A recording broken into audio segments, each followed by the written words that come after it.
Mr. President, to clarify something you posted on Truth Social last night. You urged House Republicans to vote in favor of this Epstein release bill they're going to vote on tomorrow. I just want to be super clear on your position.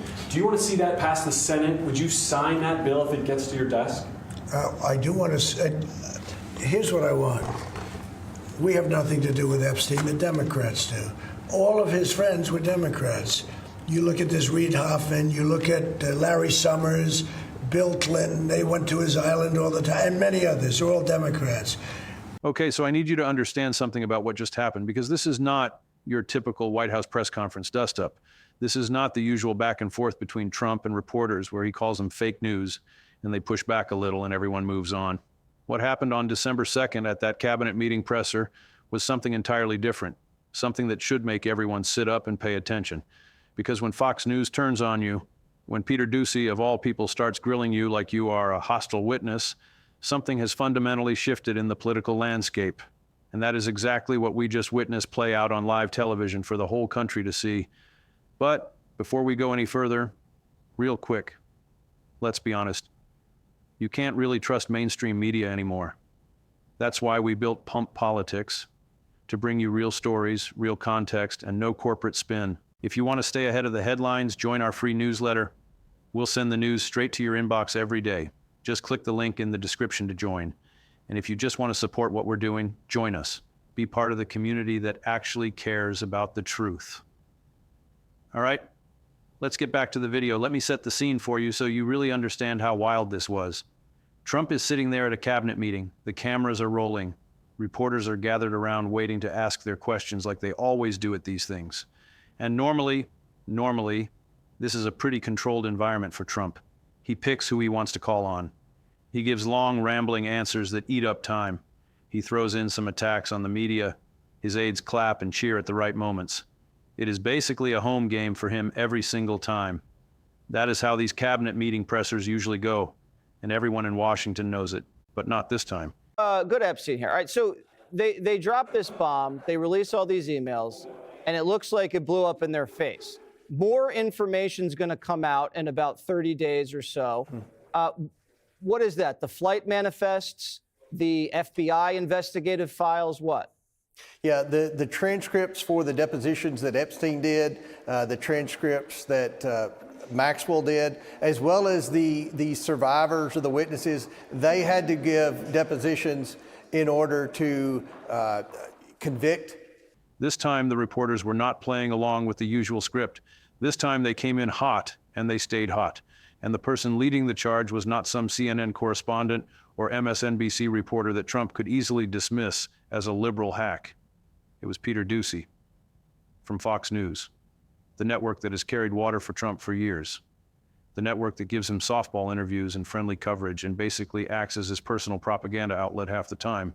That Peter Doocy was the one pressing Trump on the Epstein files, on the 3 a.m. pardons leak, on the DOJ scandals, on all the things that Trump absolutely does not want to talk about. And here's the thing that really got me about this whole exchange. Doocy did not back down. He asked about the Epstein files and why there has been a stall after Trump made such a big deal about his Transparency Act. He asked pointed questions about the pardons that got leaked in the middle of the night, pardons that just happened to benefit people connected to the Epstein case. He kept pushing even as Trump got more and more agitated, even as aides in the room started shouting and trying to drown him out, even as the whole thing devolved into absolute chaos with over 15 different questions being shouted from every direction about every scandal you can think of. Trump's response was about what you would expect if you have been watching him for any length of time. He started lashing out, started calling it a fake news ambush, started asking if Fox News was turning Democrat now. Can you imagine that? Trump accusing Fox News of being Democrats. That is how rattled he was. That is how much this line of questioning got under his skin, because he knows, he absolutely knows, that if Fox turns on him, he is in serious trouble. Fox is his lifeline to his base. Fox is how he communicates with the people who support him most strongly. And if even Fox is starting to ask tough questions about Epstein and pardons and DOJ corruption, then the walls are really closing in. The coverage afterward was remarkable too. Fox News itself described this as the toughest grilling yet that Trump has faced. That is Fox saying that about their own reporter going after Trump. Think about what that means. Think about the editorial decision that had to be made for Fox to frame the story that way instead of defending Trump and attacking the other reporters. Something has changed in how that network views this president in this moment. And once that change happens, it is very hard to undo it because everyone can see it happening in real time. This all ties into the bigger picture of what is going on right now with the Epstein situation. A federal judge just ordered the unsealing of Epstein grand jury records on December 5th. That is 3 days after this press conference. The pressure has been building for weeks. Congress has been issuing subpoenas. The House subcommittee voted 8-2 to demand DOJ hand over Epstein files. There are pardons being leaked in the middle of the night that seem designed to protect people connected to this whole mess. And now you have reporters, including Fox News reporters, demanding answers about why the administration keeps stalling on transparency when Trump himself promised to release everything. The whole thing exposed something that has been building for a while now. The media is fracturing. The alliances that Trump has counted on are weakening. The protective shield that Fox has provided for years is developing cracks. And all of this is happening while impeachment talk is swirling and scandals are piling up, and the administration seems to be lurching from crisis to crisis without any coherent strategy for dealing with any of it. That press conference was not just a bad day for Trump, it was a preview of what is coming. And trust me, what is coming is going to be even more intense. All right, so now let us really dig into what happened at this press conference and why it matters so much more than just another testy exchange between Trump and reporters. Because there are layers to this story that you need to understand if you want to see the full picture of where we are right now and where things are heading. This was not just about one reporter asking tough questions. This was about the entire media ecosystem around Trump starting to shift in ways that could fundamentally change his ability to survive the scandals that are piling up around him. First, let us talk about Peter Doocy and why his role in this is so significant. Doocy is not some random Fox correspondent. He is the son of Steve Doocy, who has been a Fox and Friends host for decades. He is Fox royalty, basically. He has been the White House correspondent for Fox through multiple administrations, and he has generally been known for asking questions that give Republican presidents friendly setups for their talking points. That is his reputation. That is what he has been doing for years. So when Peter Doocy starts pressing Trump aggressively on Epstein files and pardons and DOJ scandals, when he refuses to back down even as Trump attacks him personally, that is a huge deal. That signals something has changed at the network level about how they are going to cover this president. The specific exchange about Epstein is worth examining closely because it reveals so much about where the pressure points are right now. Doocy asked Trump directly, "Mr. President, on the Epstein files, why the stall after your Transparency Act?" That is a devastating question when you think about it. Trump made a huge public show of signing an executive order promising transparency about the Epstein case. He said he was going to release everything. He said the American people deserved to know the truth. And then nothing happened. Months went by, the files stayed sealed, the promises went unfulfilled, and now you have his own favorite network asking him to explain why he has not delivered on something he promised. Trump's reaction tells you everything. He did not have a good answer. He could not explain the delay in any coherent way. So instead, he attacked. He called it fake news. He suggested Fox was turning Democrat. He tried to change the subject. He did everything except actually address the substance of the question. And that evasion was noticed by everyone watching. You cannot promise transparency and then stonewall for months and then attack the reporter who asks about it. Well, you can do that, but it makes you look guilty. It makes people wonder what you are hiding. And right now, there are a lot of people wondering exactly that. The 3 a.m. pardons leak is another thread that got pulled at this press conference, and it connects to the Epstein situation in ways that are deeply troubling. Pardons got leaked to the media in the middle of the night, pardons that appear to benefit people who have connections to the Epstein case and the circles around him. Now think about that for a second. You have a president who promised transparency about Epstein. You have that same president issuing pardons that protect people connected to Epstein. You have those pardons being leaked at 3 in the morning when normal people are asleep and not paying attention. And you have the administration refusing to answer questions about any of it. What conclusion are people supposed to draw from that pattern? The DOJ scandals add another layer to all of this. Attorney General Pam Bondi is facing contempt issues. There are questions about how the Justice Department is handling various investigations. There are accusations of politicization and cover-ups. And all of this is swirling around at the same time that Congress is demanding Epstein files and courts are ordering documents unsealed and reporters are finally asking tough questions. The walls are closing in from every direction simultaneously. And the fact that even Fox News is now part of the group asking hard questions, That is what makes this moment different from everything that came before. I want you to understand what it means when reporters erupt at a press conference like this. Over 15 shouted questions about scandals, aides booing and trying to drown out the journalists, Trump losing his composure and lashing out. This is not normal. This is not how White House press events are supposed to go, even in contentious times. This is what happens when the dam starts to break, when reporters sense weakness and smell blood in the water, when they realize that the usual rules about access and relationships do not matter as much as the story that is unfolding in front of them. That is the dynamic that was on display at this cabinet meeting, and it is going to continue. The timing of all this is crucial too. This press conference happened on December 2nd. 3 days later, on December 5th, a federal judge ordered the unsealing of Epstein grand jury records. The House subcommittee had already voted to subpoena the Justice Department for Epstein files. There is a building wave of legal and congressional pressure that the administration cannot ignore or deflect forever. And reporters know this. They know that more information is coming out whether Trump wants it to or not. So they are asking questions now to get his responses on the record before the revelations drop. That is smart journalism, and it is exactly what Trump does not want happening. Let us also talk about what Fox's coverage of this event signals about the network's calculations going forward. Fox described this as the toughest grilling yet. They did not spin it as unfair treatment. They did not frame Ducey as going rogue or being disrespectful. They presented it as legitimate, tough journalism. That editorial choice matters enormously.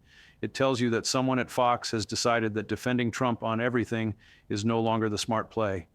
Maybe they are reading the polls. Maybe they are seeing the legal exposure. Maybe they are just tired of being associated with an administration that seems to be imploding. Whatever the reason, the result is the same. Trump can no longer count on Fox to provide cover for him on these scandals. This also connects to other recent incidents that have raised questions about Trump's fitness and stability. There was the slurring incident that got reported. There have been courtroom outbursts that made headlines. There is a pattern emerging of a president who is not handling the pressure well and is lashing out in ways that even his allies find concerning. The press conference meltdown fits right into that pattern. When you attack Fox News for asking legitimate questions about your own policy promises, something is wrong. When your aides have to shout down reporters to protect you from questions, something is wrong. The whole country can see it now, and that visibility is going to have consequences. The fracturing of Trump's media support is happening at the worst possible time for him politically. Impeachment talk is real and getting louder. The 2026 midterms are approaching, and Republicans are nervous about being tied too closely to a president who is mired in scandal. The government shutdown drama continues to create chaos. And now you have the Epstein situation, which is the kind of story that can destroy political careers because it involves the worst possible allegations about the worst possible behavior. If Fox decides they need to distance themselves from Trump to protect their own credibility and their own legal exposure, and that seems to be where things are heading, then Trump loses the most powerful media ally he has ever had. Okay, so let us break down what all of this means and what you should be watching for going forward. Because this press conference was not just a one-day story. It was a signal of deeper shifts that are happening, and those shifts are going to shape everything that comes next in this presidency and in American politics more broadly. Point number one, Fox News turning on Trump even a little bit is a massive deal that cannot be overstated. For years, Fox has been Trump's most reliable defender in the media landscape. They have spun for him. They have covered for him. They have attacked his enemies. They have given him a platform to speak directly to his base without any pushback. That relationship has been one of the most important factors in Trump's political survival through scandal after scandal, and now that relationship is showing serious cracks. Peter Ducey grilling Trump on Epstein, Fox coverage calling it the toughest grilling yet, no defensive spin about liberal media ambushes. This is a network that is starting to hedge its bets, and that should terrify Trump more than almost anything else happening right now. Think about what happens if Fox fully abandons the defensive posture they have maintained for so long. Trump's base gets their information primarily from Fox and from Trump's own social media. If Fox starts covering these scandals seriously, if they start asking tough questions consistently, that information starts reaching people who have been insulated from it. The bubble that has protected Trump starts to pop. And once that happens, the political calculations change for everyone. Republican members of Congress who have been afraid to criticize Trump because of Fox's power suddenly have more room to maneuver. The whole ecosystem shifts. Point number two, the Epstein situation is not going away, and it is going to get worse before it gets better. A federal judge has ordered grand jury records unsealed. Congress is issuing subpoenas. Reporters are asking questions that the administration cannot answer. And there are those mysterious 3 a.m. pardons that seem designed to protect people connected to this whole mess. Every day that Trump stalls on his transparency promise is another day that people wonder what he is hiding. Every pardon that benefits someone in Epstein's orbit raises more questions. This is the kind of slow-building scandal that destroys presidencies because each new revelation makes the previous denials look like lies. The December 5th unsealing order is particularly important. Grand jury records contain testimony and evidence that was gathered during criminal investigations. That material has been sealed for years. Now it is coming out, and nobody knows exactly what is in there, but the fact that Trump has been stalling on transparency while courts force disclosure tells you something. The fact that pardons are being issued in the middle of the night tells you something. The fact that even Fox News reporters are demanding answers tells you something. All of those somethings add up to a picture of an administration that is terrified of what the public might learn. Point number 3, the chaos at this press conference reflects broader dysfunction that is becoming impossible to hide. Over 15 shouted questions about scandals, aides booing reporters, Trump lashing out and attacking Fox News. None of this is normal. None of this is how a functioning White House operates. And the American people can see it now in a way they could not before because the people who usually protect Trump from this kind of coverage are no longer doing it as reliably. When your cabinet meeting turns into a shouting match about pardons and Epstein files, you have lost control of the narrative, you have lost control of the room, and that loss of control is visible to everyone. This connects to the other incidents that have been raising questions about Trump's fitness and stability. The slurring during speeches, the courtroom outbursts, the increasingly erratic social media posts, the attacks on allies. There's a pattern here of someone who is not handling the pressure well and is becoming more unpredictable as the walls close in. That unpredictability creates its own problems because nobody, not allies, not enemies, not foreign governments, not markets, knows what he might do next. And uncertainty at the highest levels of American government is dangerous for everyone, regardless of political affiliation. Point number 4, of course, this is all happening during an incredibly volatile political moment. Impeachment talk is real. The House could move forward with articles if enough evidence accumulates. The 2026 midterms are looming and Republicans are already nervous about their prospects. The government shutdown drama continues to create instability. And now you have a president who is attacking his own most loyal media outlet because they dared to ask questions about his broken promises. The political coalition that has sustained Trump is fracturing under the weight of these accumulating scandals and pressures. The timing could not be worse for Republicans who are trying to figure out how to handle all of this. Do they stick with Trump and risk going down with a sinking ship? Do they distance themselves and risk the wrath of his base? Do they try to find some middle ground that probably does not exist? These are the calculations that Republican members of Congress are making right now as they watch Fox News turn more critical and as they see the Epstein revelations coming. The smart money says more of them are going to start looking for the exits as the situation deteriorates. What should you watch for going forward? First, watch Fox News coverage very carefully. See if the tougher questioning continues or if this was a one-time aberration. If Ducey and other Fox reporters keep pressing on scandals, that is a sign the network has made a strategic decision to create distance from Trump. Second, watch the Epstein document releases as they happen. The unsealed grand jury records could contain bombshell revelations that change everything. Third, watch Republican members of Congress and how they respond to these developments. Are they defending Trump or are they staying quiet? Silence from allies is often more telling than attacks from enemies. This story is developing rapidly, and there are going to be more revelations and more confrontations and more chaos in the days and weeks ahead. The press conference we just witnessed was not the end of anything. It was the beginning of a new phase where the questions get harder and the defenses get weaker and the truth gets closer to coming out.